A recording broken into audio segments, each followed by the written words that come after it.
Hey, people, what is going on? You are now tuning in to the Heavy Hitters. Let's get it. Woo!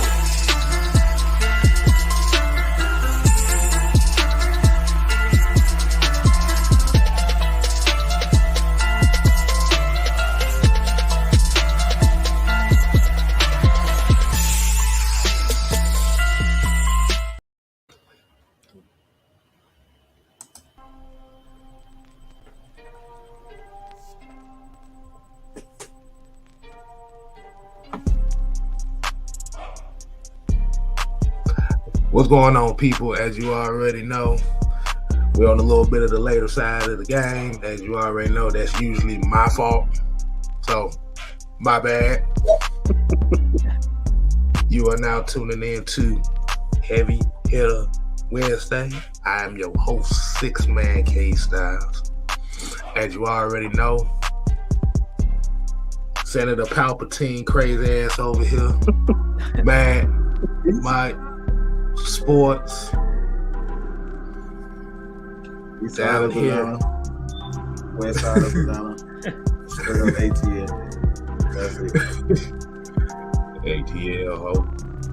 And as you down here below me, you have to have a minister to keep us calm, and that is Jew Talk Sports. And today, y'all, we have a very special guest.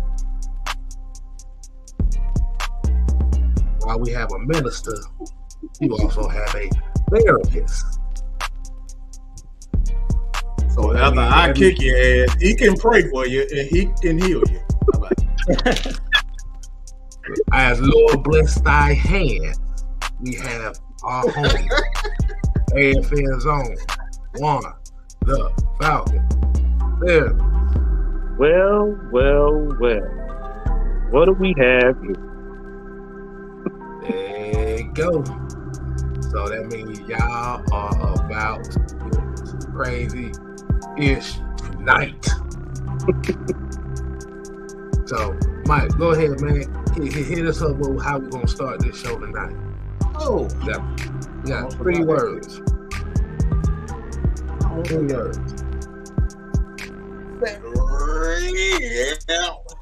Roll.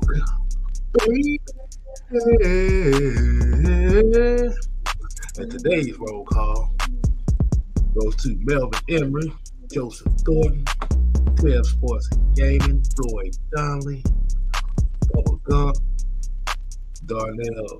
Oh, he said call himself Mr. Adamsville Partridge today.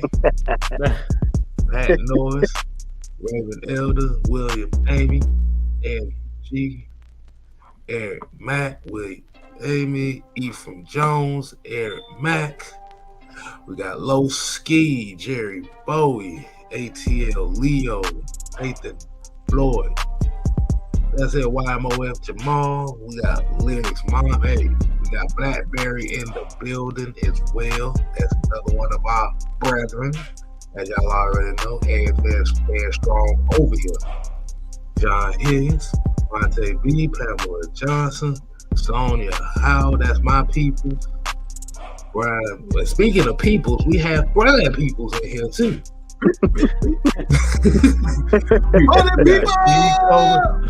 Other people!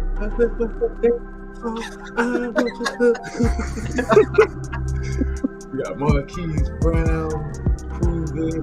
Hey, speaking of some more AFL greats, got one on the show today. We've seen a couple in the chat, but we also got to have the coach in here to bless us with his presence as well.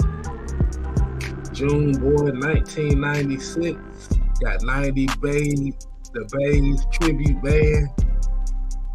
Dre True Statement, June Boy 1996, Weezy B. We're gonna go ahead and get it started here. 3, 2.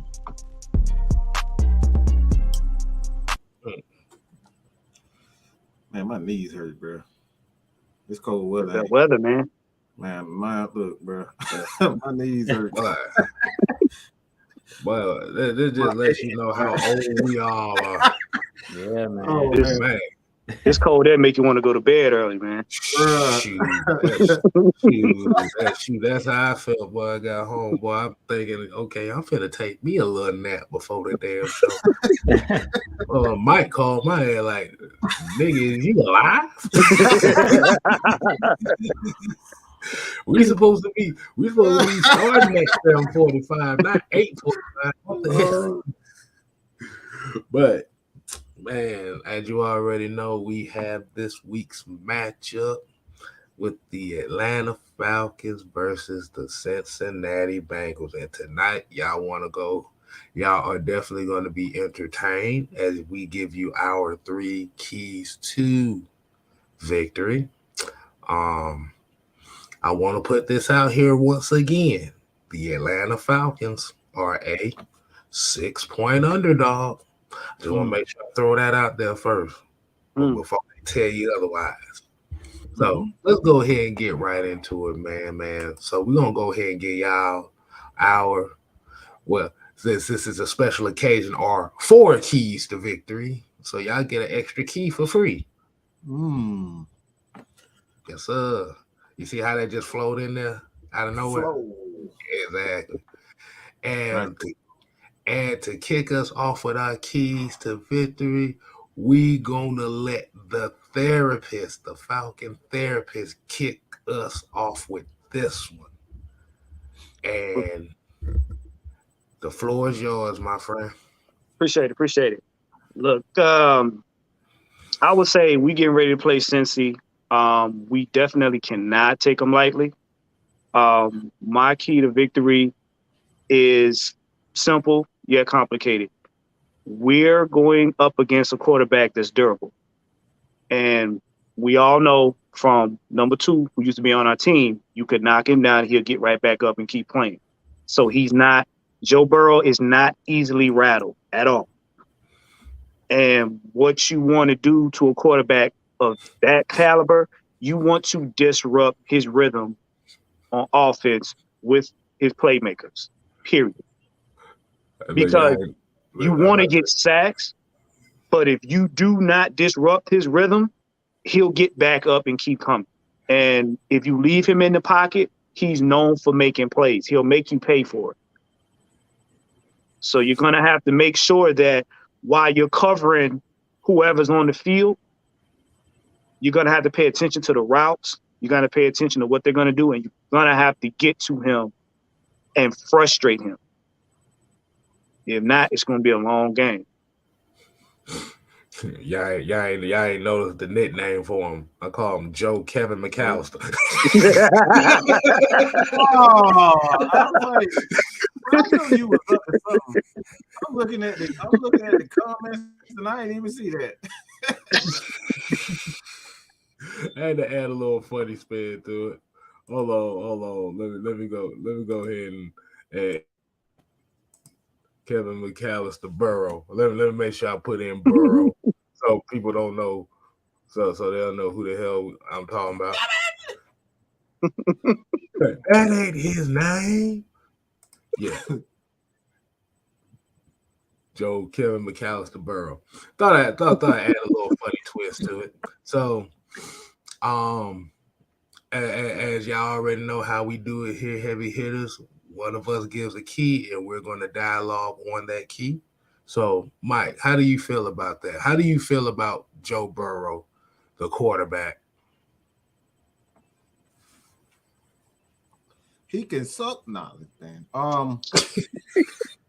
No, he's the real deal. I think the biggest thing with him is continuously you got to continuously hit him. And for the most part, that's going to be easy for the Atlanta Falcons. Yeah, I think it's going to be easy because the Falcons have done a great job of hitting even the best quarterbacks like Tom Brady. So, and one guy that is an unsung hero on this team that nobody's giving any credit to is AK-47, man. He's living up to that nickname. This dude has been an absolute terror. All right, he's been an absolute terror as a rookie in the league. And like I said before, He was the nasty boy. All right, he was Brian Knobs. He was the nasty boys. He is the nasty boy at Penn State. While Parsons was getting all the accolades, he was getting all the pretty cheerleaders. He was getting all besides putting his junk in people's face. He was getting all the action. All right, but that's neither here nor there. That your boy AK-47. I don't see how they're going to be able to block them. Both of their tackles are absolutely horrendous, and I said horrendous because they are horrendous. The inside of their offensive line is pretty much the best part of the offensive line. So, Grady's going to be Grady. I don't expect anything out of him, but AK-47 going to have a field day, man. And I'm going to go out on a limb and say this guy's going to have a sack and a half, man. I like that. I like that. Hey, Jude, man. What do you think is going to take what do you think the Falcons might have to do a little bit different here to disrupt Joe Burrow's time? Well, Juan said it best in his key to victory. Like, you're not going to necessarily rattle Joe Burrow. I've never seen him get rattled in a game. That's why they call him Cool Joe, because he doesn't get rattled. I've seen this man get sacked 10 times against the Titans in the first round of the playoffs last year, and they won the game. You don't see that often. You get sacked 10 times in the game, you're going to start seeing ghosts. You're going to start flinching in the pocket, most quarterbacks. But he's not that quarterback. He's a guy that's going to keep getting back up, like he talked about, just like Matty Ice. He's going to keep, stepping up in the pocket, making those throws. He's one of the toughest quarterbacks. And a lot of people forget last year, this man was coming back from an ACL injury. How often do you see somebody come back from a serious knee injury and kind of not flinch in the pocket? Usually when you come back from that type of injury, usually guys, they flinch. Guys are not sure of themselves. You would have never known just watching him, if you were just watching football for the first time, that guy was recovering from an ACL injury last year to get the Bengals to the Super Bowl. So he's a guy that's going to keep fighting. This Bengals team is dangerous, and you guys are hearing my 3 keys. This kind of ties in with Juan's key to victory here, basically talking about Joe Burrow, but big plays is what's going to, I'm giving you guys a taste. The big plays, that's what Joe Burrow does best. He likes to extend plays, and that's what makes him dangerous. He's a quarterback that's mobile. A lot of people don't talk about his mobility, but one of the things that makes Joe Burrow great is when he runs, he's similar to a Russell Wilson. He doesn't scramble to run. He scrambles to get guys open, them to run down the field so he can do those off-script plays. So that's what we're going to have to worry about in this game is if you're in that secondary, don't take your eyes off your wide receiver, your tight end, whoever you're covering, because as soon as you step up, it's similar to a Marcus Mariota. We've seen Marcus Mariota numerous times this year scramble out the pocket. The guys run up to come tackle him. He throws it over their head to Parker Hesse or somebody that's wide open behind you. So in this game, that's what makes Joe Burrow really dangerous is those off-script plays. It's not really the plays when he's on script because he's a quarterback that holds on to the ball a really long time, similar to a Russell Wilson. So he's not a guy that's going to look for those quick dump-offs like a Tom Brady. He's a guy that holds on to the ball. So part of those 10 sacks I was talking about is his fault because he holds on to the ball because he's looking for the big play. So in this game, you have to be careful, when you're playing against Joe Burrow. Yeah, you want to be aggressive, but we've talked about this with mobile quarterbacks. Don't run past them. Whatever you do, even if you're AK, if you're blitzing, you kind of want to keep him in like a fence. You got to keep a fence around him. You can't just boat past him because if you boat past him, he's either going to take off and run just like a Marcus Mariota right up the middle, or he's going to step up and look to throw the ball down the field. So you got to be careful when you rush. Stay in your lanes, as Mike always talks about. That gap discipline. We have to have that gap discipline in this game because Joe Burrow will kill you with the deep pass. He will kill you if you leave your lane and you're blitzing, you spinning all over the place, and you're not rushing. As Mike say, no wasted movement. You start spinning and kicking and doing all that extra stuff. That's when Joe Burrow go kill you with that deep pass because He looking for somebody to make a mistake. When you make that mistake, that's when he's gonna get off script. He gonna scramble out the pocket and tell Chase, one of those guys, go deep, and he just gonna throw that ball on the rope. So in this game, you got to be very careful with Joe Burrow because he's one of the better young quarterbacks at understanding. I don't care. He doesn't look at the rush. He's a quarterback that always keeps his eyes downfield at all times, and that's dangerous. Mm-hmm. I see what you did there, man. Your transition game is on point. No, it is. You need to be in the NBA right He used to that. transition. I'm talking about super smooth. And so smooth where he did. I'm like, wait a minute. He did it and then went right into. I'm like, oh. Yeah, I mean, I tried to hold back a little bit, but it flowed right in. You Flow right in, so I had to get a roll with it. I'm sorry. Look, see, Jude, that's what I call that pull pick seamless move right there. He don't even see it coming. Hey, man. I had to do it. I mean, it was just like it flowed right into the next key. Hey. Boy, you can't get him that damn. That's that Stockton the Malone goddamn move right there, boy. Pick and roll. Yeah. Pick and roll, boy. He gave me a layup. Yeah, I appreciate it, Juan. Hey, man. So, as we talk about the big plays and stuff like that, and Juan, I want to get your thought on this too. Okay. There's a particular matchup that is very, very, very, very interesting that is going to come up Sunday, and this is the same matchup that got one guy particularly judged, got his skills judged on based on this matchup. As you already know what I'm talking about, AJ Terrell, Jamar Chase. Doesn't that sound familiar? Mm-hmm.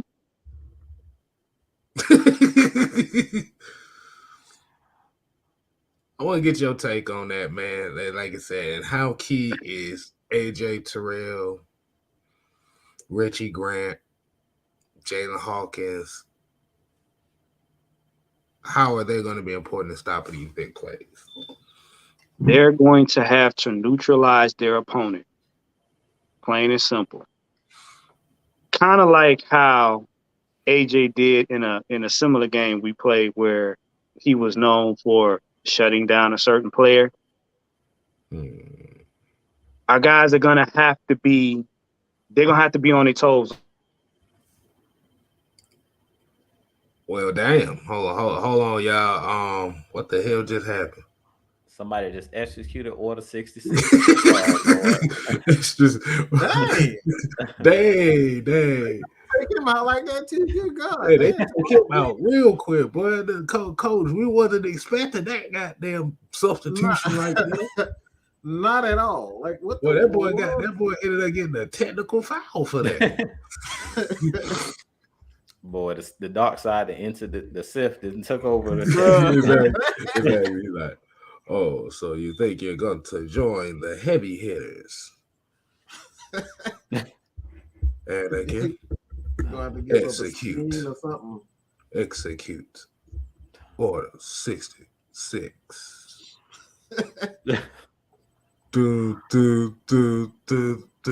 do.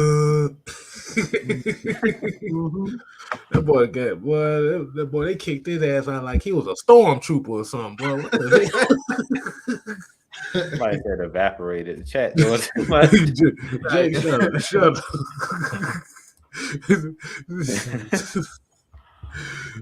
I'll try to get a couple minutes, see what's going on, man. So we're gonna go ahead and read a couple comments. Let's see we get them back on. Let's go ahead and read a couple comments.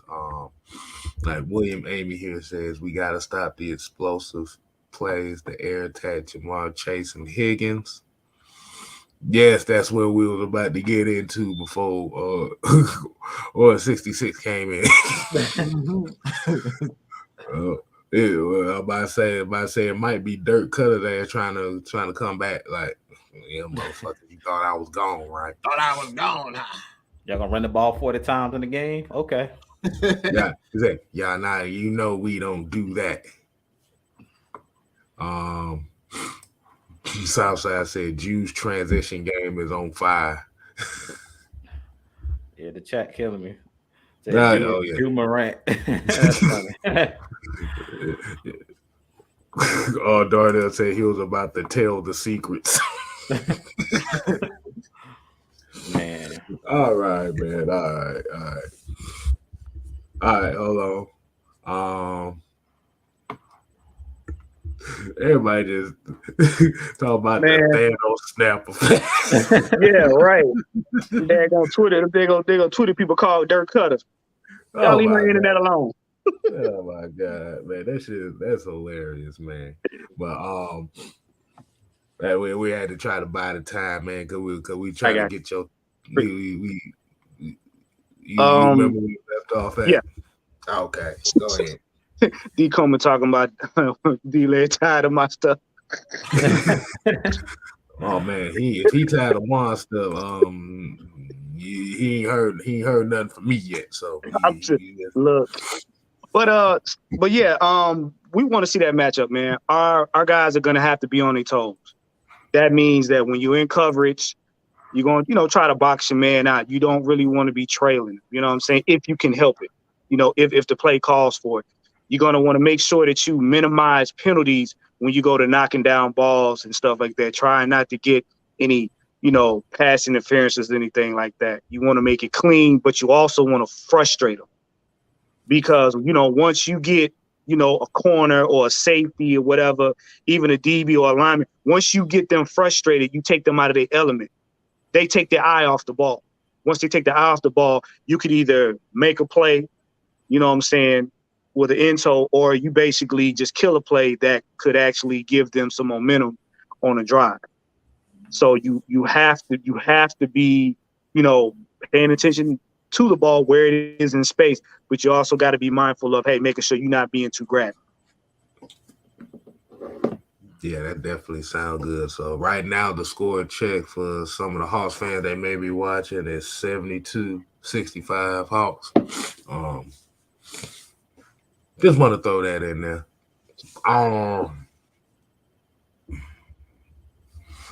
Mike, how do you feel about that matchup, man? I'm honestly not worried about that. Dean Pease is a guy that doesn't like to give a big play, so I don't think we'll play kind of a shell type of defense, where the safeties won't be as aggressive as they typically are.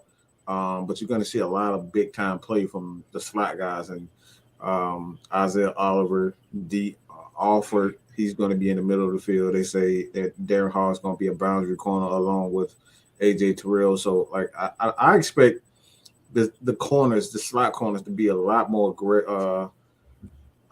involved in this game plan than the safeties, because you got to take into account that Jamar Chase can, rip the lid off any type of defense with just his route running and ability and whatnot. So I'm really not concerned with the wide receivers. What's been killing the Falcons is just extra time in the pocket. Quarterbacks get extra time in the pocket. They can extend plays. So I'm not. We have one of the better.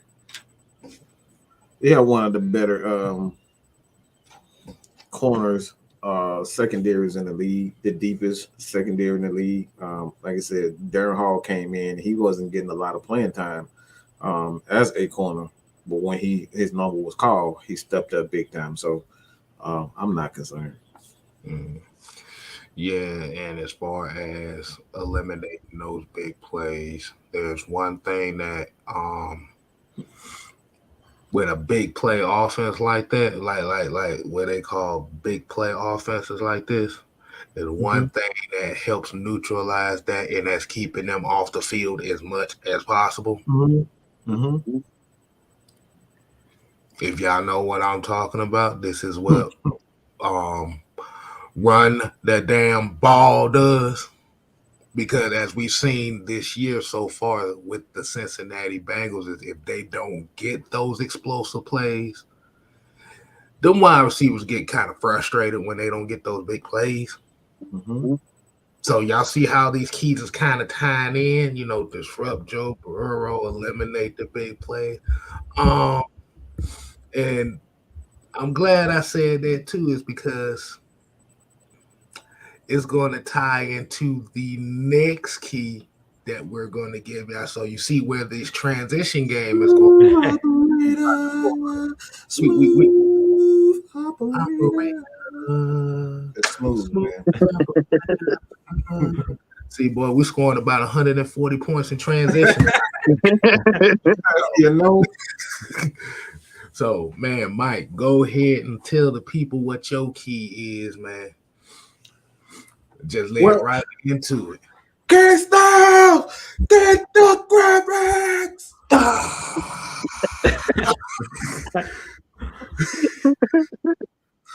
It's my boy Punk.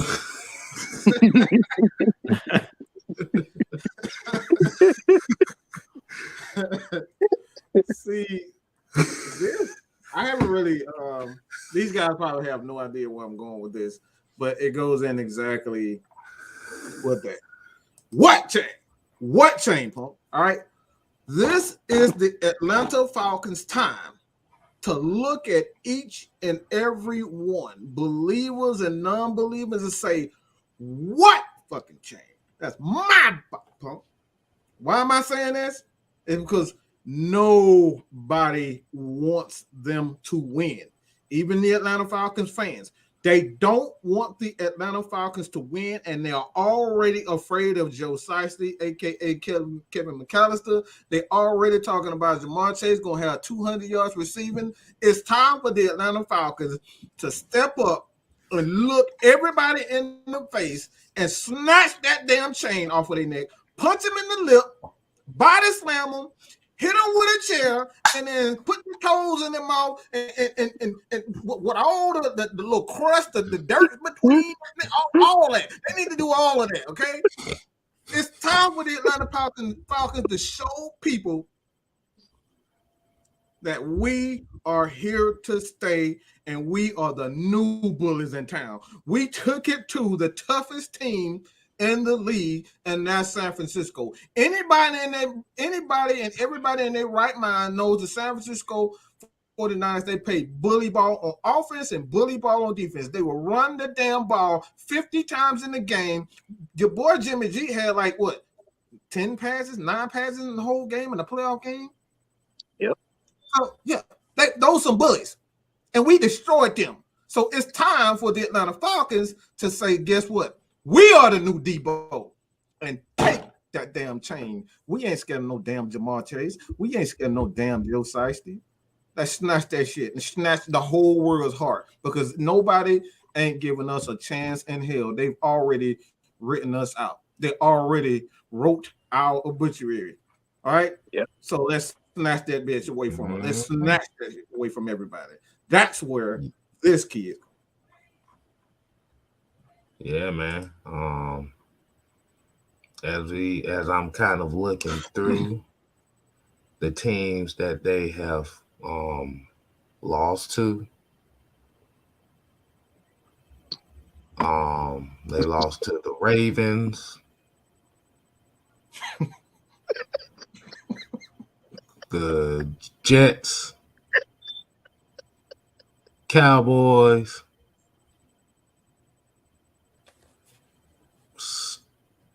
Steelers. Oh, wait a minute. Never mind. Hold on.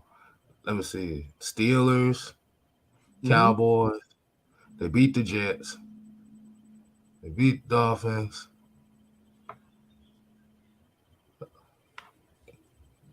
They lost to the Ravens. And they beat the Saints. So, I'm going to go ahead and say it like this, man. Anybody ever watch? Anybody here a fan of Dragon Ball Z Abridged? Yes, sir.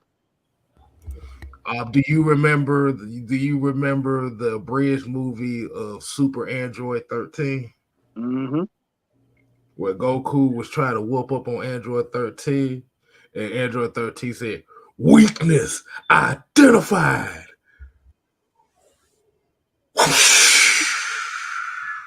He said, "Why? You punched me in the dick. Why?" This is what happened. So what, lyrics? Who the hell cares? Yeah, I licked some damn toes. Who the fuck? Yes, I do. And So you see, I'm that ain't telling the only thing I lick either. Okay?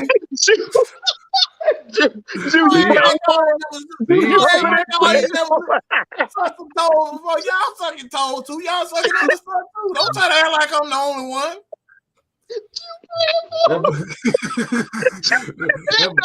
Hey, look! I'm about to say, Mike said he don't like cinnamon toast crunch. He likes cinnamon crust toes. Oh my gosh! Hey, Jew, put that down. Father, Jew, stop praying. Oh boy! See, I was like, what did you just hear?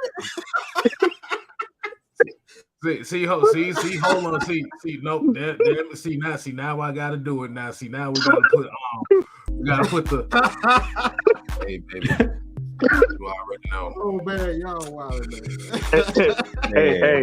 Hey, K-Style. Oh baby, Mike. Oh man. As you already know. Oh man. Ain't about your beauty. Yes, I lick toes. Yes, I lick Oh man. Once you come over to my place. You've been walking a long time. I got him. Oh boy. Got a couple things on my mind. When I saw you going first, I said, "Damn, that's a beautiful smile." Ooh, But the toes, though. Jew don't be putting this in your face. Boy, G looking like y'all going to hell. Wait, look, this is the first time I see Jew sweat. Jew like. I'm about to say, you boy, know the cool one. The cool one. I wouldn't be surprised. Teacher Red in the background, like, oh man, Can't stop talking. What in the hell y'all talking about over here? But if you gonna do that, Jew, I cash in my chips. Your ass over here, lick these toes. Hey, Mike. Mike, what'd you say? Try to make them feel good. She said, make me feel good. She said, make me feel good. They said Mike said he's gonna convert on first and goal. Oh my God, man. Lyrics said, Mike, I do it. Hey. Wait. She said so her key is winning is by sucking toes. Nah, girl, you gonna hit that car. Hey, look. Oh my God. Hey, look, there. I say, you gonna get a video of you trying to hit that cartwheel. That's your face out your life. Manscaped and get one of them shavers so you can shave all the hair off them damn toes and your fingers and all that kind of stuff. Hey, use the promo code AFN. Oh Lord. Because your woman don't want to see you with a neck bush. Right. Because you don't want to see her with a neck. You don't want to see her with a neck bush. So get Manscaped. Mike said if you want to get to the silky, you gotta shave the filthy. No, I don't think that's what Manscaped had in mind. All right, but it works just the same. Because Mike, you gonna have to put in NA-17. I have permission to watch the show. This is the only time y'all got me.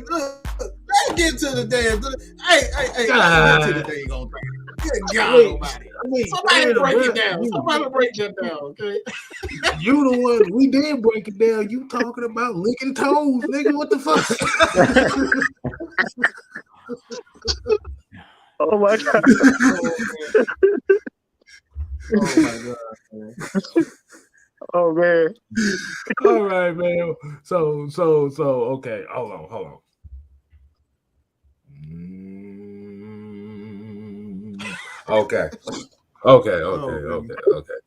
Okay. So as far as he talking about be like Debo and snatch and chase, so this is pretty much where we going with as far as be the guys to initiate the physicality. Mm-hmm. On both sides of the football. Juan, Jude, whichever one of y'all want to take first is who has to be the tone setter to snatch him up chain. I think I'm gonna let you go. Go ahead and take this one, Jude. I say the defensive line, period. The defensive line gonna have to set the tone. We know that every game it's gonna come down to the defensive line, especially with Joe Burrow. Like I said, in this game, I really don't think it's about necessarily. You have to be aggressive. You just have to be smart when you're being aggressive. Because sometimes, like as a pass rusher, if you get out of your lane and you start just blitzing and doing all this crazy stuff and you're not paying attention, that's when the Cincinnati Bengals become dangerous. So I'll say in this game, everything starts with Grady Jarrett. We know that.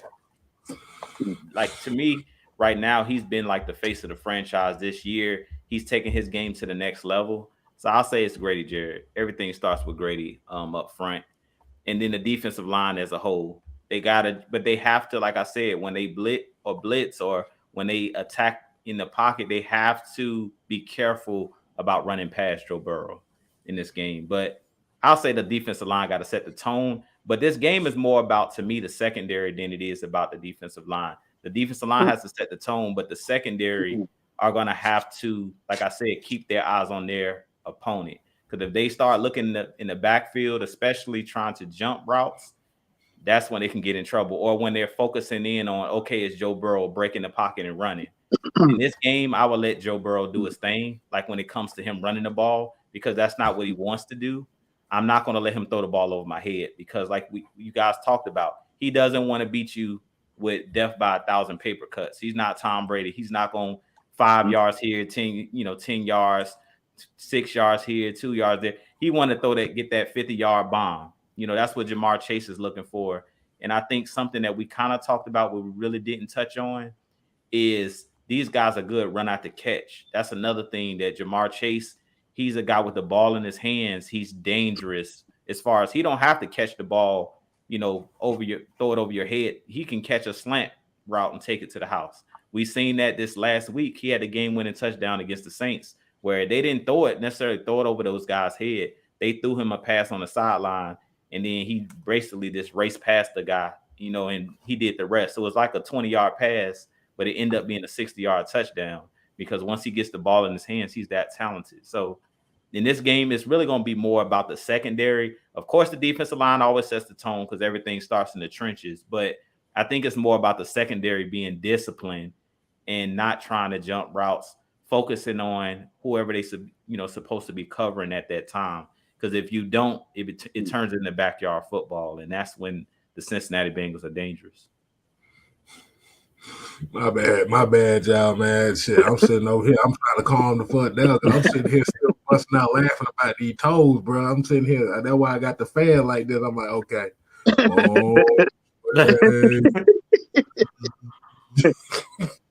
Your shower style is very, very good. But my tiger style is immaculate. He's like, oh, man. Wait, I'll let you try my Wu-Tang style. That movie was crazy, man. This motherfucker, this dude's weapon was a damn golden mermaid. I said, oh hell no! What the hell? Y'all just making up shit now. I showed Mike a damn clip of a movie one time, man. This female weapon was some damn symbols. I say, boy, y'all is cheap. Look, I'm gonna tell you right now. The movie that got me was Kung Pao Into the Fist with that old lady that with that cigarette that never fall off her mouth, where she could scream and rip your clothes off and blow your Oh, house the down. Lions roar. Yeah, bro. She could run and yell at the same time. Look, this bitch sucked in some air, boy. I know. I see why that motherfucker was married to her for about 40 years. But we're gonna leave that for another day, right there. Right. But then you also see why he can't stand her ass at the same time. Right. Right. So Drew said the defensive line. Juan, you came in with your. I'm gonna say it like this, man. You gotta do what you gotta do. Like you said, you gotta you got to Ric Flair this thing up. I got you. Like, you gotta Ric Flair it up, man, because when you got a team that's finesse like this, the one thing is if you dirty it up, you frustrate them real quick. Hey, stop, Matt. Can I say something to piggyback off what you said? Go ahead, man. What you got? You got the back half of it. I'm gonna go to the front half. We need to also control the line of scrimmage. Correct. Because if you control the line of scrimmage, you kind of stop a lot of what you were saying, or you can kind of mitigate that. Because once they get past that line of scrimmage, that's when your secondary really got to be on their toes. What you do is, if you can keep them from getting yards, especially putting us in 3rd and 1s, short yards, you want to get them off the field on 3rd down. You want to make sure we keep them behind the chains, because then that forces Joe Burrow to have to work harder. That kind of we want to try to put them in a one-dimensional fashion. Because like you said, a lot of teams, what they will try to do with us is they'll try to go and attack the middle. And people like Jamar Chase, they will make you pay for it, like you said. So if you can effectively control the line of scrimmage and get that pressure on him early, you can disrupt that to where it makes it easier for the secondary to do what they have to do. I like that. And I'm glad y'all said that too, because like I said, this transition game has been immaculate tonight, and y'all went straight into my key tonight. So the 6-man's key to victory is an eye for an eye. Which means when you have an opportunity to score touchdowns, gotta take advantage, because they're going to be looking to score quick and score often. Mm-hmm. This game is the tale of two different styles. You have a fast-paced style and you have a slow-paced style. So if Cincinnati scores quick, the Falcons have to keep up. If the Falcons, and like I said, and as we've seen with the Falcons this year, is regardless on if they've been up, down, or whatever, they stick to the game plan. Against the Rams, we were down 28-3, and we still ran the football. As we already know, if the Falcons get the ball first and they initiate the tone by running the football and running it often, Mike, what you and LT said about yesterday, the last couple games about running the football early? Them defenses don't want none of them blows later in the game. It snatched their heart, and then they start doing things like the 49ers did. They start trying to fight. They start falling on your cornerbacks when they try to get revenge and all that type of stuff. You snatch their heart out of them. It becomes a nasty game because they don't want any parts of it, and that's Like before K-Style go, I would just want to say this real quick: an eye for an eye. Whatever y'all want to do, we with it. If y'all want to make it if y'all want to come have a cool game, we're gonna make it a cool game. If y'all want to play some real football and do some dirty shit, we gonna do some dirty stuff too. Because that's what the 49ers did. The Falcons are not a team that used a lot of cut blocks. And what I saw from them, they was cut blocking people, they was hitting people below. That's how your boy got a shoulder injury, Casey Hayward. They fell on him. I believe it was a tight end or offensive lineman. It fell on his shoulder. He purposely fell on him on that play, and they was cutting, Falcons defensive lineman. Look, eye for an eye. Y'all want to get dirty? We can get dirty too. Mm-hmm. Yeah, they're falling on ankles and everything. Mm-hmm. Falling on ankles, snatching jock straps. You know how they do. But yeah, definitely, man. Like I said, and that eye for an eye kind of goes with everybody's key. Y'all see everybody's key is kind of transition into the same ideology, man. You, like I said, essentially, you have to set the tone. You have to. Mm-hmm. They want to be cute. We need to be ugly. We've seen it all season. The teams wanted to get cute. We made it ugly, and we called it a day.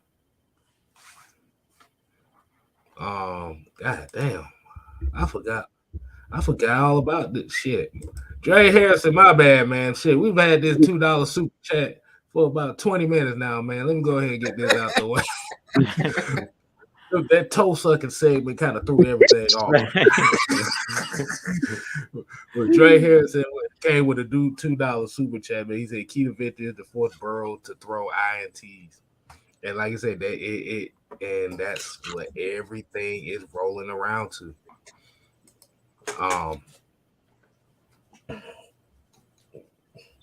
But yeah, like I said, you set the tone. If they want a tone, or if they want to get I'm gonna use another basketball analogy.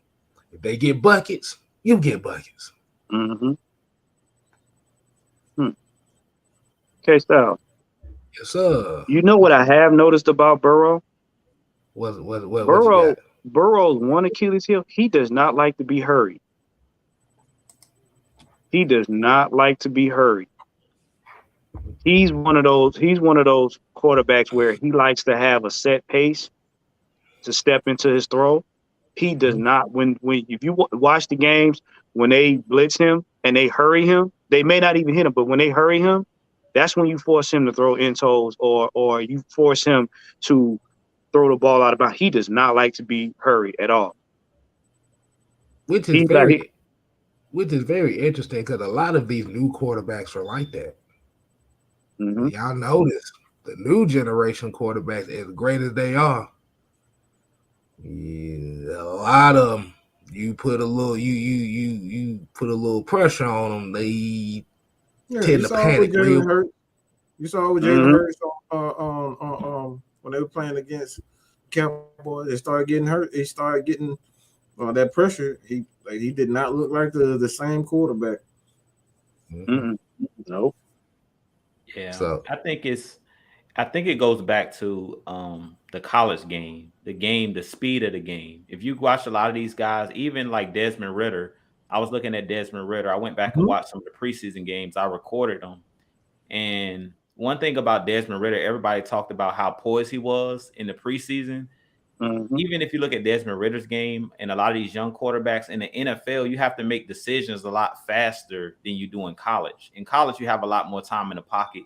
And, like I said with Joe Burrow, his main thing is he wants to get the deep play, the deep pass. So those routes take time to develop. We know that when Dirk Cutter was here, he wanted to run every route 15 yards or longer. Well, Matt Ryan's sitting there holding the ball, waiting for these guys to get deep.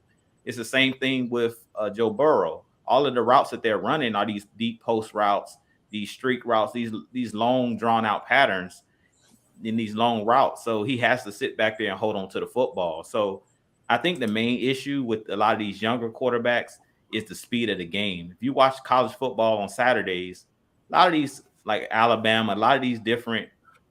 We've seen Tennessee throwing the ball all over the yard. A lot of these offenses, they want these throw these deep patterns down the field. So I really feel like the biggest adjustment that a quarterback has to make coming from college into the NFL is you have to make decisions fast, quick, especially in the red zone because those windows are so tight.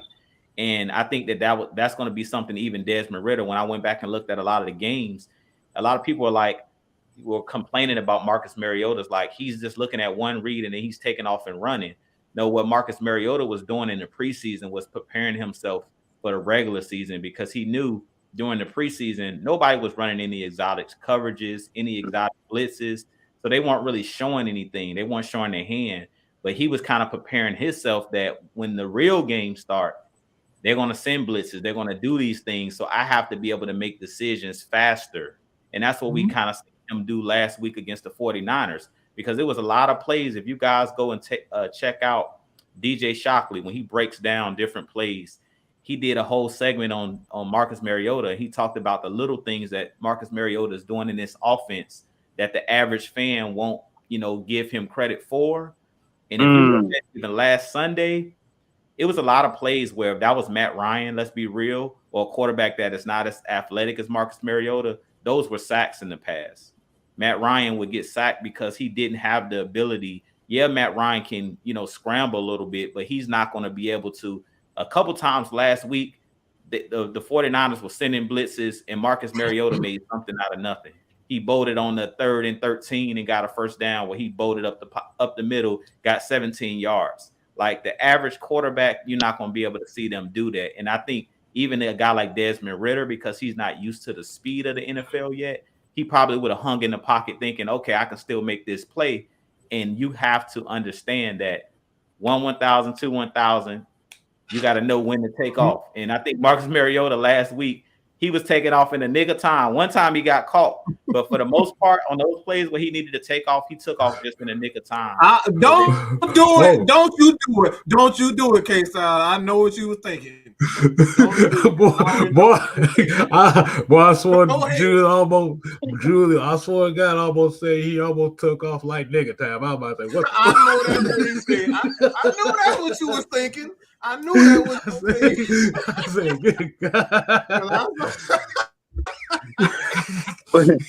but you know what? You know what? You bring up a very interesting point. Very interesting point. You said that a lot of these fans don't pay attention to the little things that are said about Mariota, and you also mentioned Ridder early in the games. And it's one thing that we've all been talking about, and that's player development. And a lot of people, and I noticed today, which I guess Twitterverse mad at me, but hey, I said what I said and I stand on it, is Arthur Smith is key in player development. And this is the reason why we have Mariota. But what a lot of people don't understand, and Mike says this all the time about the small, intricate details of football. You can't have a revolving carousel of quarterbacks for offensive line to deal with, because the main thing, the quarterback can be great, the offensive line can be great, but you throw off the chemistry. And people on social media don't understand that you're basing your assumptions on a player off of the last 2 games. Do y'all not understand this man has been sitting for 2 years and he's only had about 30 snaps?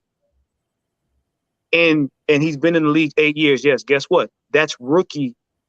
That's rookie time compared to his time in the league. He's been in 8. That doesn't mean he played all 8. Mm-hmm. He's still on his rookie journey. Period.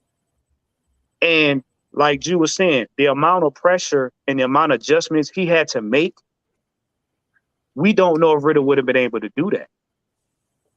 Because what Mariota has that Ridder doesn't have, even though Ridder has poise, Mariota has experience. Because if you notice, every time they stacked the box, Mariota was like, okay, y'all stack the box. I know what I'm going to do. And to make my point home, he was so seamless in his movements, the camera didn't even catch him. How many quarterbacks you know that get a second chance can fool the camera? Ritter wouldn't have been able to do that. Ritter would have felt that pressure. He'd have took about an 8-step drop and tried to make a throw. And then he would have took the hit. Mariota, every time they stacked the box, he did a little draw play. He scrambled out the pocket, and he went for a first down. That's experience. Mm-hmm. So all of y'all on there talking about that 129 yards and he ain't going to get 200 yards, I'm going to say it again. He doesn't need to get a lot of yards. We in a run-first offense. And because all of the players on offense are behind him, that's who they're looking to. They're not looking to see if Ritter's going to come out. They're not waiting on Ritter to come out. If that's the case, Ritter would be out already. Oh boy, this is why I always say the phrase when it kind of piggyback on what you're saying and what y'all talking about. This is where the issue comes, where you have some folks, they look for the Michael Vick experience, but the Matt Ryan numbers. Right. Like I said, that's why I say I kind of blame that on. It's just the new age of football fans where it's okay. You're so they've hammered into your brain. They've hammered it into you that okay, we need to see these high octane offenses. We need to see 350 yards every week. We need to see 4 touchdowns every week. So we're thinking, especially coming from college to the NFL, where most colleges now stomping folks out by 20, 30 damn points. There's multiple ways to win in the NFL. Right. The Falcons are doing it in an unconventional way compared to what a lot of these other teams are doing. And this is where essentially where I ain't gonna say us up here in particular or people in the chat, but I just say us as Falcon fans, we haven't seen an offense operate like this really since 2006, where it was predominantly run. You didn't get a lot of big numbers from the quarterback. Let me go ahead. Say something real quick.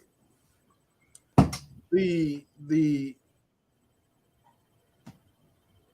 when it comes down to the Atlanta Falcons and this particular group of I'll just say Arthur Smith. What he's trying to accomplish is this. Got to be fundamentally sound first and foremost in order to win his confidence, to throw the ball, to make plays, to get playing time. So if you have a quarterback that is undisciplined, and this team is predicated on time of possession and limiting the time of the defense on the field so they can be fresh to get after the quarterback and apply pressure. So if you got a quarterback that is undisciplined and managing and not understanding every role of this offense, from the tight end to the left guard to the center to the right tackles to the tackles, wide receivers, he has to understand everyone's job, because his job is to manage the game, keep this team in a position where the defense is getting rest. And then towards the playoffs, this is when you can unleash the defense. The defense is not as tired as every other defense. They're not as worn down as every other defense in the NFL. And this is the thing about this Atlanta Falcons team that a lot of teams just don't have.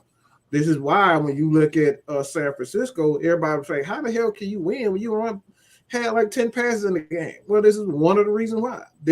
What creates that. This is something that the Baltimore Ravens, the Patriots, this is why they went out and got guys like Sony Michel. They went out and got LeGarrette Blount, and a lot of these guys during the playoff. They didn't use them during the season. They kind of slowly integrated those guys in the season, but in the playoff time, you saw a lot of LeGarrette Blount because everybody else is worn down. This is how you win playoff games. This team is built to win playoff games. That's first and foremost. You got to realize about this team. They don't give a damn about all this pretty stuff. We're trying to get to the playoffs, and when we can stop teams on defense and we can run the ball, any and everything can happen. Go look at the Giants. Everybody like to focus on that defense, but they had one of the better running games and offensive lines, and that's why the New England Patriots had such a hard time with them, because you got Eli Manning and you got those guys. I forget his name, but what's the big that dude like Brandon Jacobs. Brandon Jacobs. Like they had him at the time. It was difficult to stop those guys. So this team is built for playoff games, and when the talent catches up to everybody else in the league, that's when you're gonna see dominance from the Atlanta Falcons. But it's patience. Oh Lord. Lord. I have to say, what's up, y'all? Talk sports. It's been a minute. It's a family affair here, huh? It's Maggie. Yeah, it's me. Bag it, fine, no. It's me. It's me. Y'all like how I like that chat up, though, right? Oh my God! Here it goes. I already know. Of course, of course, she would say that she's probably one of the many ones that like they told suck. So yeah. Now I didn't say that. Mike set that up when he was talking about beating up folks. I mean, shit, I can beat folks up and suck some toes, but they ain't legal, is it? Shit. Oh well, put your children to bed, y'all. I think. Well, it's too. Look at Jude sweating again. Jude looking like Lord, please let me get by. I will not. I repeat, I will not convulge in these heathens. What's going on, man? What you got? What's going on? This just been trying to, jump around a little bit. My schedule's a little bit more set, so I have a little bit more time to kind of say hey to everybody and jump on shows here and there. I'm trying. I know I've been missing the action, so I just wanted to get in on this. What we talking about? Mariota talk. What are we talking about right about now? Whatever the hell, whatever y'all got. This is just flowing. Mariota. Well, I mean.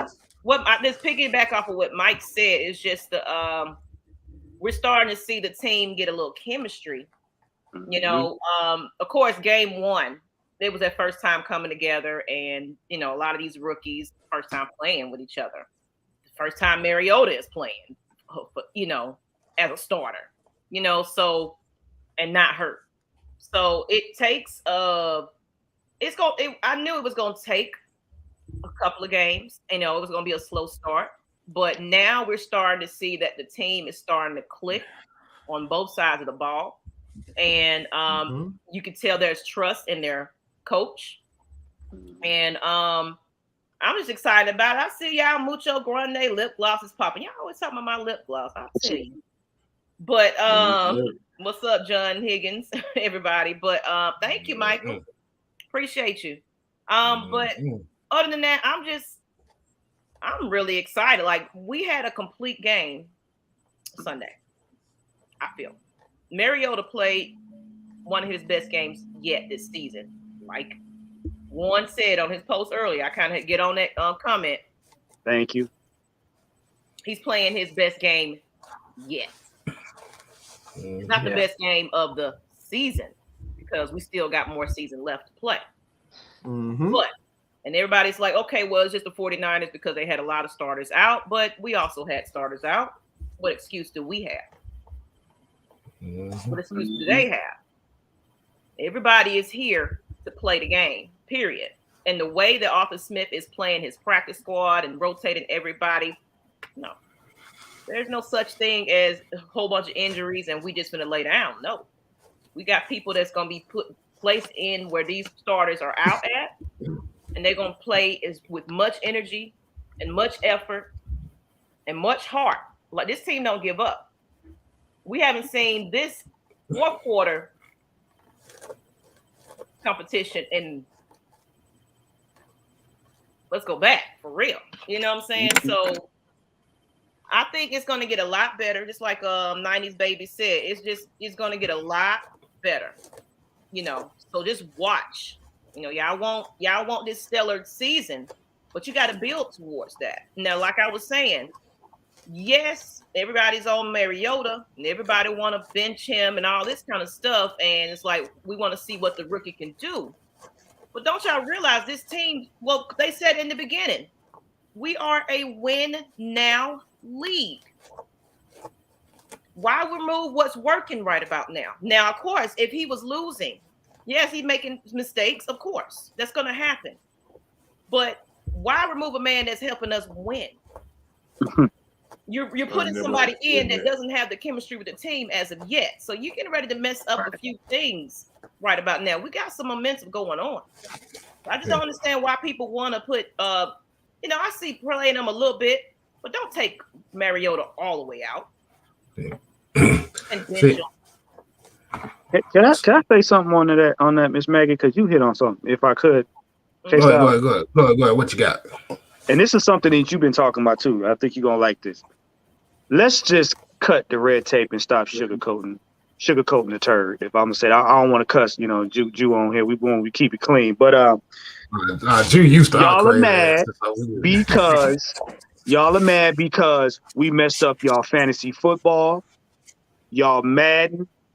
We sat up here and just totally screwed up y'all hopes for the 2023 draft. Let's be honest. Y'all was having syrup dreams for CJ Stroud. Guess what? It ain't happening. Now y'all gotta rethink y'all delusions. We just came out with the power rankings. Y'all mad about that? How dare the Falcons get that close to Tampa Bay when y'all tied for the first? How dare y'all say that CJ Stroud is not coming to the team now? We got to rethink it. He going to other teams. We not even on the draft prospects no more. Look, Mike, they go Dale in the background. Yeah, I see.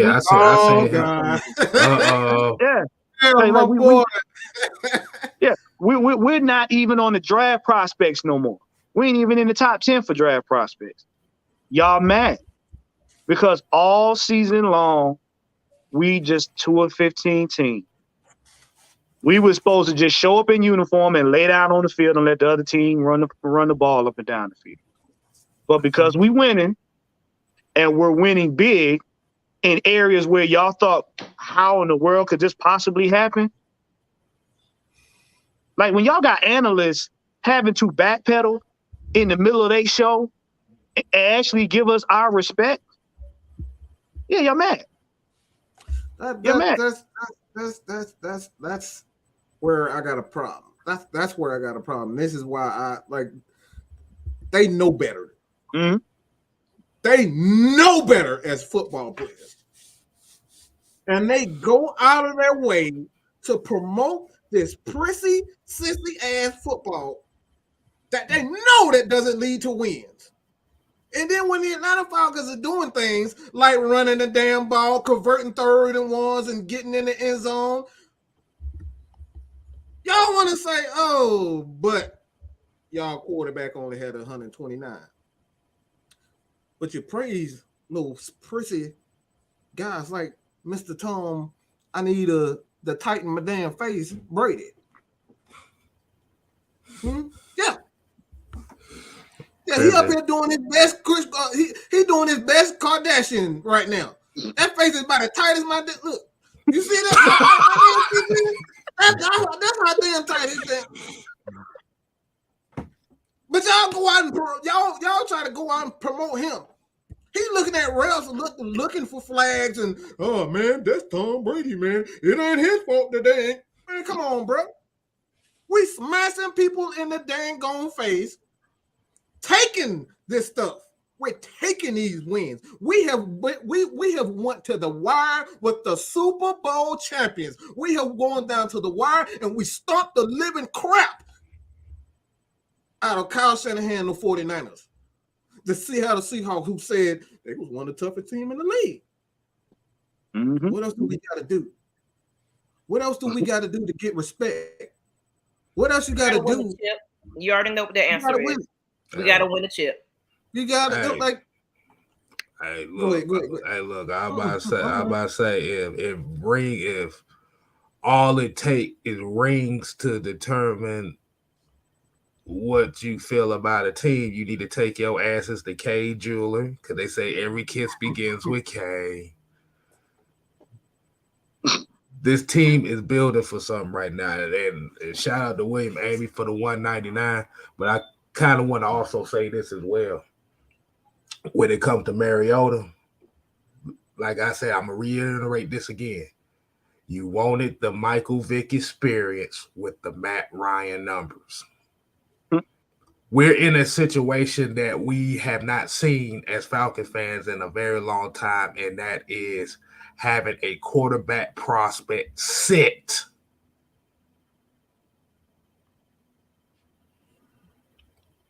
Michael Vick was the last guy that sat for a little bit before he played.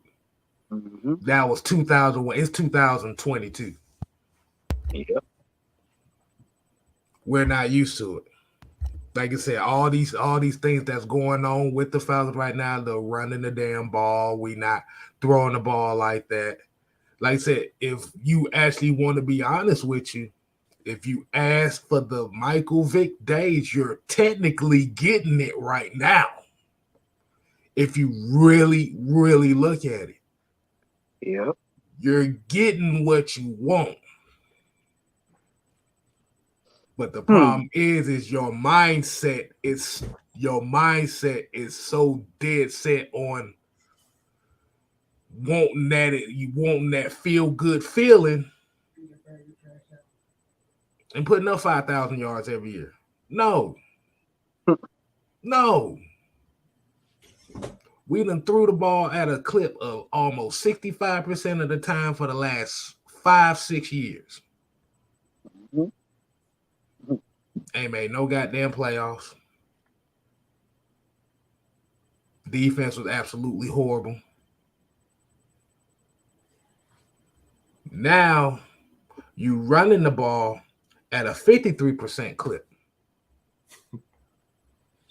And it's crazy that this is damn near the same team that was last year, outside of a few rookies. Say it again. Say that again. For the people in the back. Say it again. It's kind of interesting that this is the damn near the same identical team last year. Hey, but the biggest, what's up? This is what you wanted. Y'all love Michael Vick. This is why Jew is an Atlanta Falcon. Right. Man, right now. But what happened? What are we doing, people?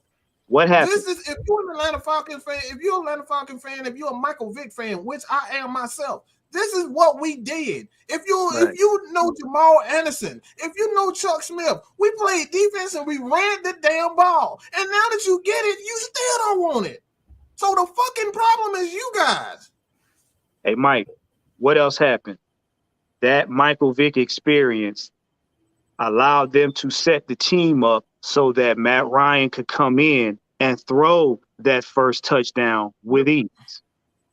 The problem ain't even Michael Vick. The problem is Matt Ryan. Just like K-Star was saying. Y'all don't want to admit that this is the greatest Atlanta Falcon in the history of the organization. You have become so spoiled to see 400 yards, 5 touchdowns every single game without missing a game for 200 and something straight starts. This man never not put up big time numbers. And you hated him. And now that he gone, we saying we're not 129 yards. That's not enough. You have look, you people love to hate. You hate to love. That's the problem. You gotta have one or the other. You know what's funny? somebody mentioned to me That statement gonna go over a lot of people's head. What I just said, it went over a lot of people's head. You gotta have one of. You can't have one without the other. Love in the marriage. Love in the marriage. You know what? People want a quarterback to carry a team, but penalize a quarterback for carrying the team when if your offense is doing its job, the quarterback can do his job. The team should carry itself. The quarterback should lead. Quarterback shouldn't have to carry the team. And that's what y'all got spoiled on. When stuff got down, y'all expected Matt Ryan to carry the team. And that's why you gave him such a hard time, because you watched other quarterbacks do it.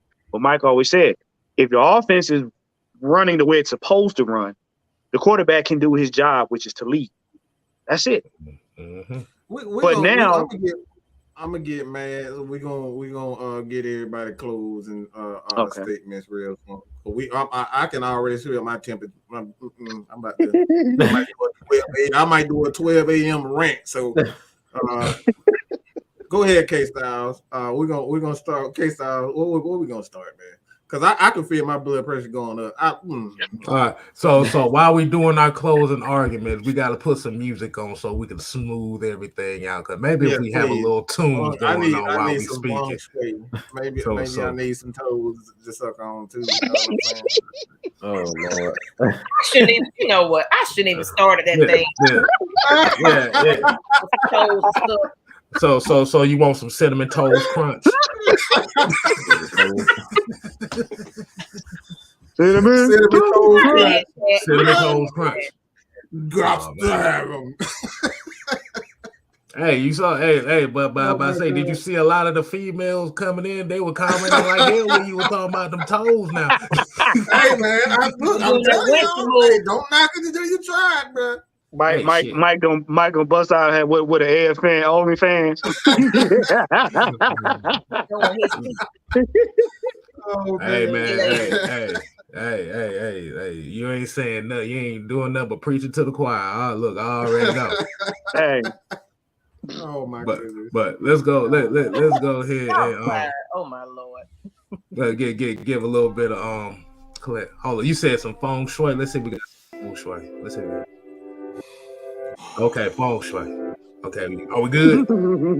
We good? Okay, so my final take tonight is this team is not exactly what you may have wanted, even though what you've asked for.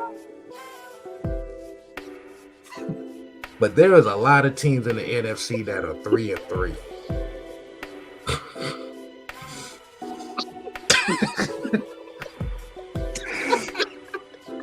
He said he gonna get some almond milk with that shit. You better go get some water.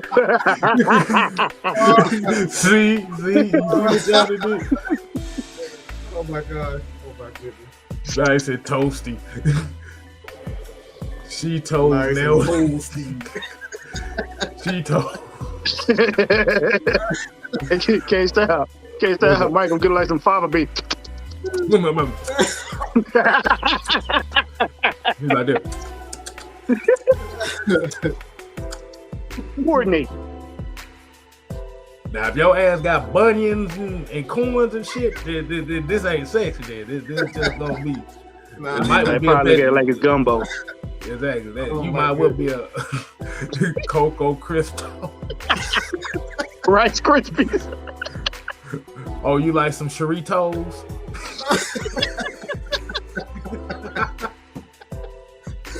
Man, let's get out of here, man. All right, man. But like I said, man. Let me get my. Let's be real here.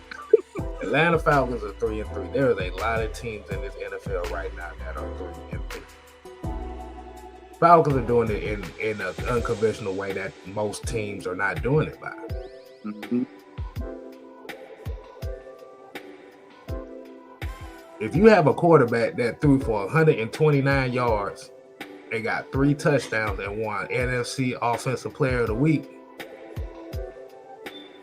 that's letting you know what impact and what this team thinks of him. You got my back, I got your back. You need somebody to ride with you, I got you. This is what it's all about. This is the brotherhood. You're seeing a brotherhood. Fucking Dan Quinn, brotherhood my ass. This is a real brotherhood. You got motherfuckers going up the suites with the fans, drinking beers, and Cordero Paz, I saw your ass in the back. You ain't slick, bro. Enjoying stuff though. Yeah. But as you see comfortable, like I said, now have you noticed that now Smith is getting a lot of more praise now because because you're seeing that he got the players back. You see the Tampa game, he cussing out referees. You see him out here making prop bets with players. He got people's back. He ain't throwing nobody under the bus. He's taking responsibility for his stuff. That sets the tone for a lot. That set the tone for a long time right there. Just enjoy the ride, man. And now, if the Atlanta Falcons getting a little bit more talking points here in the national media, Arthur Smith is one of them guys tell you, I don't want you to talk about me. You wrote our obituary back in May.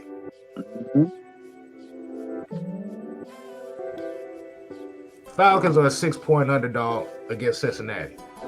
I'm putting that out there. The last thing I'm going to say is, and I'm going to do a hot take, Kyle Pitts going to get 100 yards this week. You might get your 300-yard game with Mariota this week.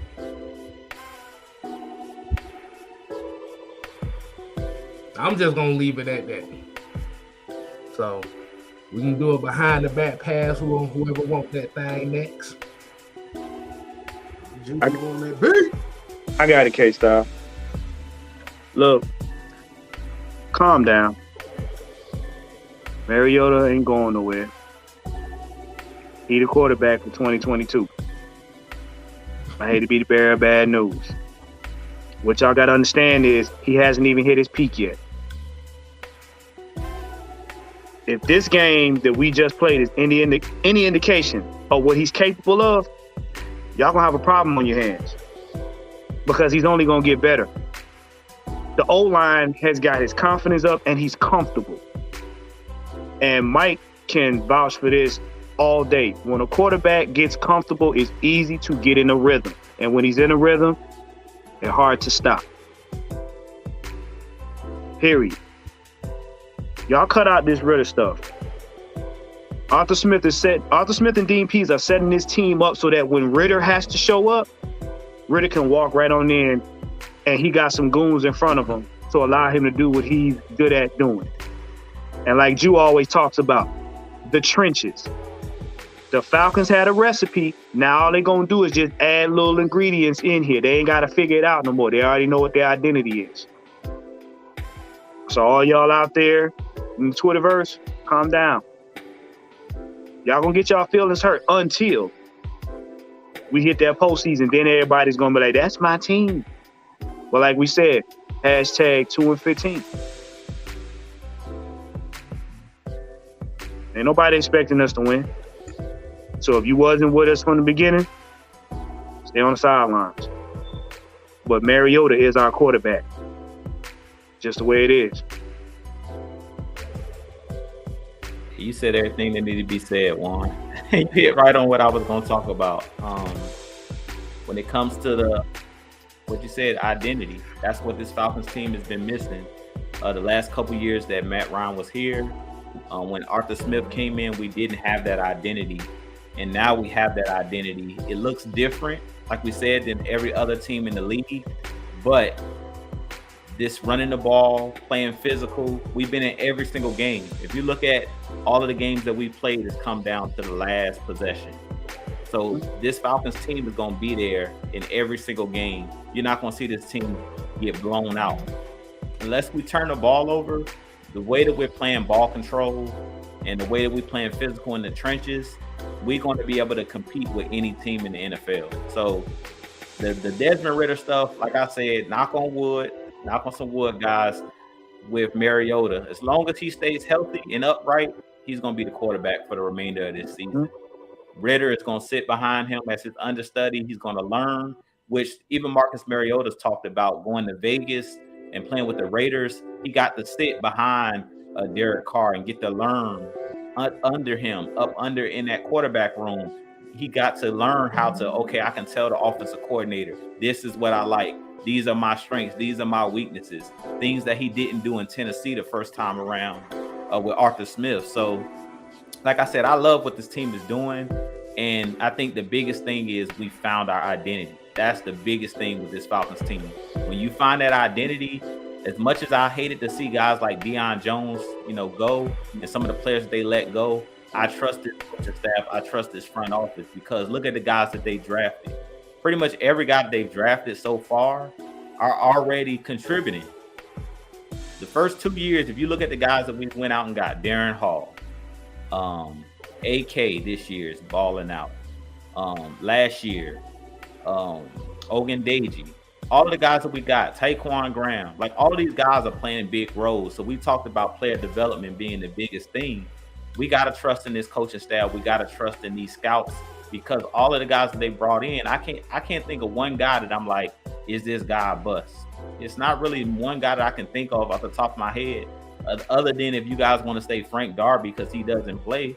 Other than Frank Darby, like it's no guy that they drafted that is not playing a big role on this team. So that just goes to show you that these guys know what they want, and every single guy that we've drafted is contributing. So like I said, we got to trust the process. Let these guys develop.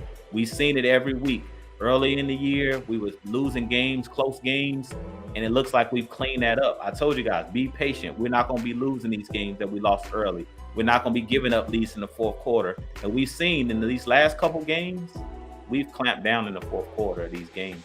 And these guys did a great job. This last game, being that it was our last game that we played, that was the most complete game we've seen played on all three phases of the game. Special teams, offense, and defense. 3 turnovers or 3 takeaways by our team. 0 turnovers in this last game against the 49ers. That just goes to show that these guys are actually developing. So with that being said, we appreciate you guys always tuning in. You guys make sure y'all hit that like, hit that subscribe button on each and every one of our channels. AFN. We had our boy Juan join us tonight, man. It was a pleasure being on the show with you, man. Hey, man, appreciate you guys for having me on, man. Hey, Drew, always a pleasure, bro. Hey, no doubt, man. But I'm pretty sure Mad Mike got something to say. He's up there stroking his chin like he has something up his sleeve. So I'm gonna let him close the show out. I'm gonna pass it to Mama before I get mine in. Go ahead, get yours in.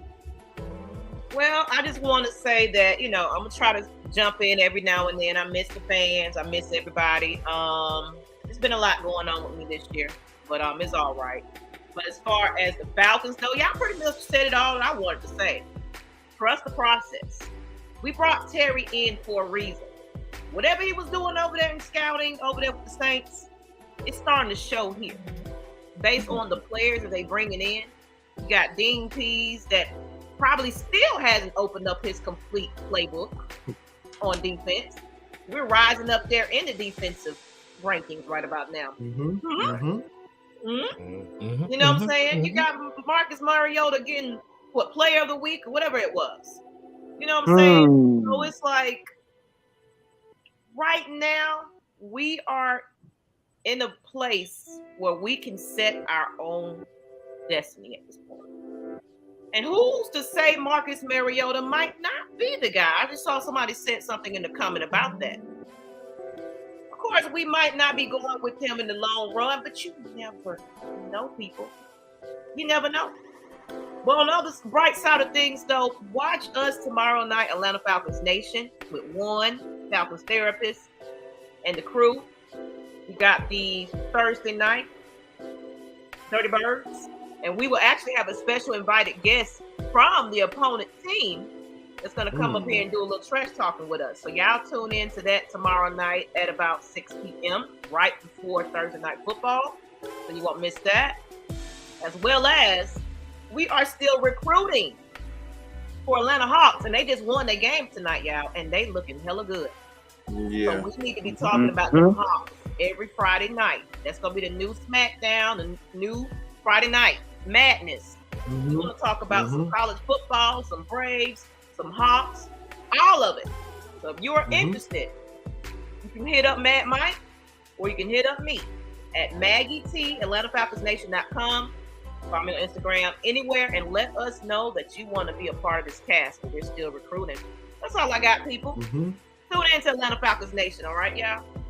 And Georgia Sports Nation.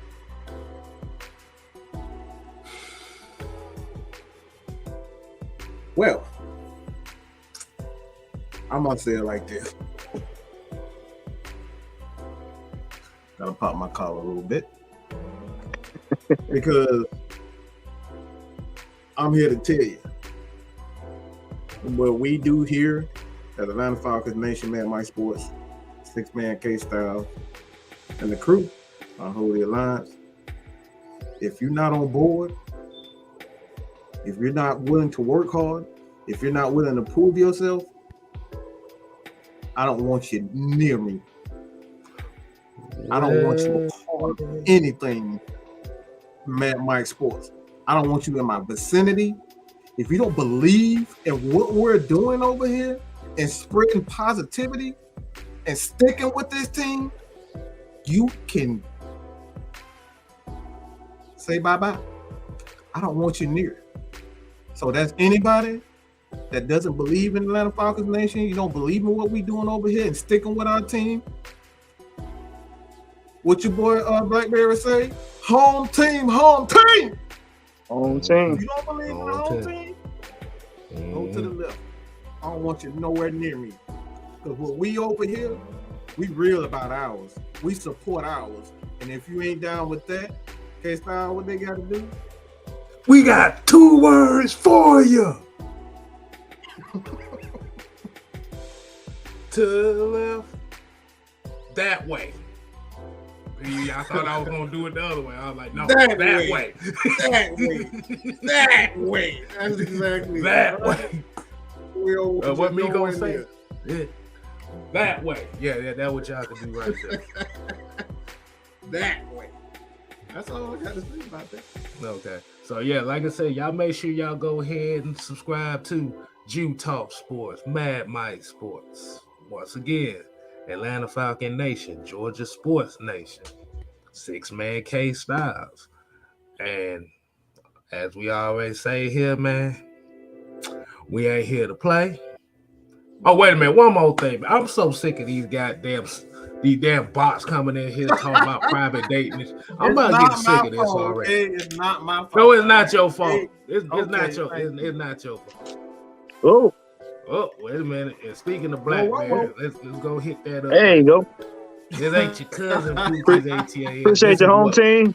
This is what winning looks like. Home team. Gritty, dirty, filthy, and your rectum type winning. Go Falcons, go.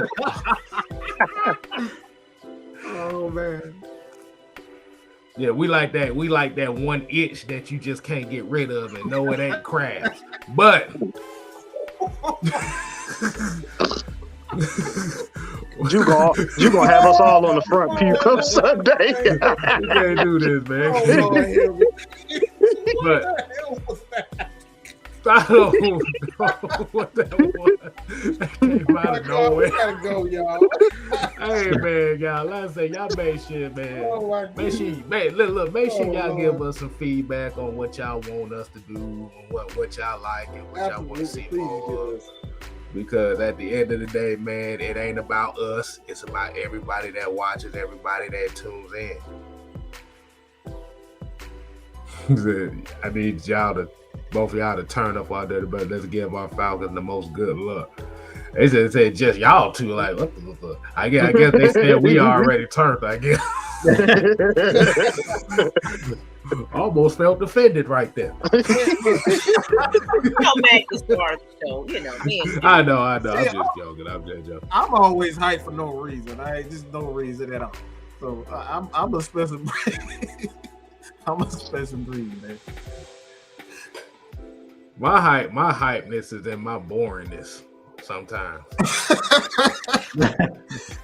Something like that. K-Styles, you are nowhere near. I don't know, man. I guess I get my kicks off controversy because boy, they were coming at me hard. They blew up my phone, man. Welcome to Atlanta Falcons and Mad Mike Sports. You know. Welcome. That's your welcome. We're probably getting one. Hey. Damn, I wish I had that damn clip of Sam. We need to get that shit. This would have been perfect for it. Oh man. Oh yeah. God damn. We got a clip coming soon. We're gonna have that coming soon. So until next time, people, we ain't here to play. You know what I'm saying? We here to stay. Ooh yeah, nigga. You ain't gotta go home. Come on, yes. But you got to get the hell out of here. What y'all waiting on? Exit stage left. Say again, girl. And lick them toes, people. Yeah. God damn. Well, back to the toes. Toes, ass crack, all that shit. What the fuck? Look,